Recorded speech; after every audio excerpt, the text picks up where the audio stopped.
Terima kasih eco farming. Kami akan selalu pakai eco farming.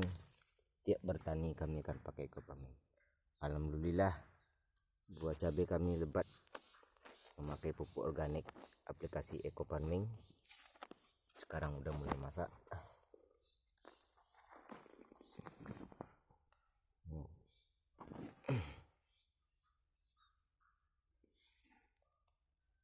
Alhamdulillah, di bawahnya mulai nampak buah aja semua. Alhamdulillah, udah buahnya aja yang nampak di bawah.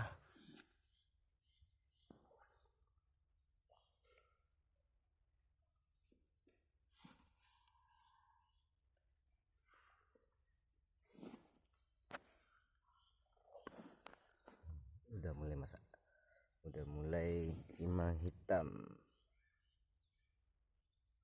Ini umur cabenya baru 73 hari. 73 hari. Alhamdulillah udah mulai masak.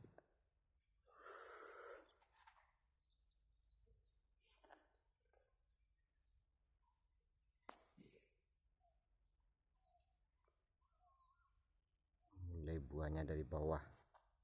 Alhamdulillah panjang-panjang. Luasnya.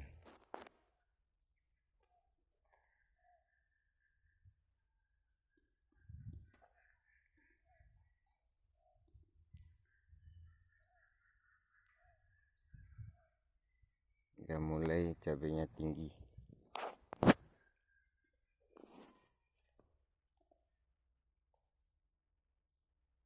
Mantap eco farming.